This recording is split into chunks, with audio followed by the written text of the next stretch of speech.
Hi, ഇന്നിവിടെ unbox ചെയ്യാൻ പോകുന്നത് ഓപ്പോയുടെ F11 6GB റാമും 128GB സ്റ്റോറേജുള്ള F11 ആണ്. ഇതിൻ്റെ പ്രത്യേകത എന്ന് പറയുന്നത് 48 മെഗാ പിക്സൽ ഡുവൽ റിയർ ക്യാമറയാണ്. രണ്ട് ക്യാമറയാണ് ബാഗിൽ കൊടുത്തിരിക്കുന്നത്. ഒന്ന് 48 മെഗാ പിക്സലും ഒന്ന് 5 മെഗാ പിക്സലിൻ്റെ ഡെപ്ത് സെൻസിങ്ങുമാണ്. പിക്ചേഴ്സിനൊക്കെ വളരെ നല്ല ക്ലാരിറ്റി നൽകുന്നുണ്ട്. അതുപോലെ ബാറ്ററി 4020 mAh ബാറ്ററിയാണ്. ഫാസ്റ്റ് ചാർജിങ് ആണ്. പിന്നെ ഡിസ്പ്ലേ 6.51 ഇഞ്ചാണ്. വളരെ വാട്ടർ ഡ്രോപ്പ് നോച്ചാണ് ഉൾപ്പെടുത്തിയിരിക്കുന്നത്. ഓണായി വരുന്ന വേണ്ടിയിട്ട് കൂടുതൽ ഡിലേ ഒന്നുമല്ല, ഹൈപ്പർ ബൂസ്റ്റ് എന്ന് കമ്പനി പറയുന്നുണ്ട്. കൂടെ നമുക്ക് അൺബോക്സ് ചെയ്യുമ്പോൾ കാണുന്നത് സിം ഇജക്ടറുണ്ട് കിട്ടുന്നുണ്ട്. കൂടാതെ ഫോൺ പ്രൊട്ടക്ടർ ബാക്ക് കവർ വളരെ ട്രാൻസ്പെറൻ്റാണ്, നല്ല കട്ടിയുണ്ട്. കൂടാതെ ഒരു ഫാസ്റ്റ് ചാർജർ, സി ടൈപ്പ് കേബിളാണ്, സി ടൈപ്പ് USB കേബിളാണത്. കൂടാതെ ഒരു ഇയർഫോൺ, ഒട്ടും മോശമല്ലാതെ സ്റ്റൈലിഷ് ആയിട്ടുള്ളൊരു ഇയർഫോണുണ്ട്. ഇത്രയാണ് ഇതിൻ്റെ കൂടെ നമുക്ക് ലഭിക്കുന്നത്. പിന്നെ ഒരു കാറ്റലോഗ്,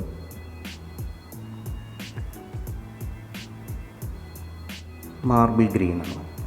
ബാക്കിലായിട്ട് ഫിംഗർ പ്രിൻ്റ് നോച്ച് കൊടുത്തിട്ടുണ്ട്, ഫിംഗർ പ്രിൻ്റ് സ്കാനർ കൊടുത്തിട്ടുണ്ട്. കാണാൻ സ്റ്റൈലിഷ് ആയിട്ടുള്ളൊരു കളറാണ്. വളരെ ഡിസൈനിങ് വളരെ നല്ല രീതിയിൽ തന്നെ ചെയ്തിരിക്കുന്നു. സൈഡിലായിട്ട് പവർ ബട്ടണുണ്ട്. പവർ ബട്ടൺ തന്നെ ഒരു ഗ്രീനിഷ് കളർ അതിൽ സൈഡിൽ ഉൾപ്പെടുത്തിയിരിക്കുന്നത്. ഓപ്പോയുടെ കളർ തന്നെയാണ്, അതിന് വേണ്ടിയിട്ടായിരിക്കും അങ്ങനെ ചെയ്തിരിക്കുന്നത്. മറ്റു സൈഡിലായിട്ട് വോളിയം അപ്പ് ആൻഡ് ഡൗൺ ഉണ്ട്. അതേപോലെ ഏറ്റവും അടിയിലായിട്ട് speaker, C type USB cable and 3.5 audio jacket. ഫ്രണ്ടിൽ നമുക്ക് ക്യാമറയുടെ നോച്ച് കാണാം. ഇത് ഓണാക്കും തന്നെ കൂടുതൽ ഡിലേ ഒന്നും കാണിക്കാതെ തന്നെ ഓണായി വന്നിട്ടുണ്ട്. അത് ഫുൾ ഡിസ്പ്ലേ ആണ്, 6.5 ഇഞ്ച് ഡിസ്പ്ലേ ആണ് കാണിക്കുന്നത്.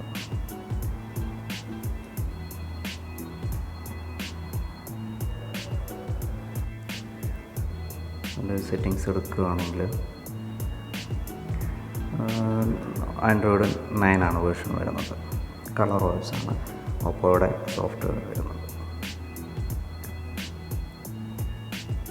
ബാക്ക് സൈഡായിട്ട് ഫിംഗർ പ്രിൻ്റ് സ്കാനറുണ്ട്. വളരെ ഫാസ്റ്റായിട്ട് തന്നെ നമുക്കത് ഫീൽ ചെയ്യുന്നുണ്ട്. ഓണായി വരുന്നത് വളരെ മറ്റുള്ള ഫോണിനെ വെച്ച് വളരെ പെട്ടെന്ന് തന്നെ ഓണാവുന്നുണ്ട്. അപ്പോൾ ഇത്രയൊക്കെയാണ് നമ്മുടെ ഓപ്പോ F11 അൺബോക്സിങ്ങായിട്ട് ബന്ധപ്പെട്ട് പറയാനുള്ളത്. എന്തായാലും വീണ്ടും ഒരു വീഡിയോ ഇടുന്നതാണ്. അത് അത്യാവശ്യം ഒരു മാസത്തെ യൂസേജിന് ശേഷം എങ്ങനെ ഉണ്ടാകും ഫോണിൻ്റെ ഫുൾ റിവ്യൂ വേണ്ടി ചെയ്യുന്നതാണ്. Okay, by.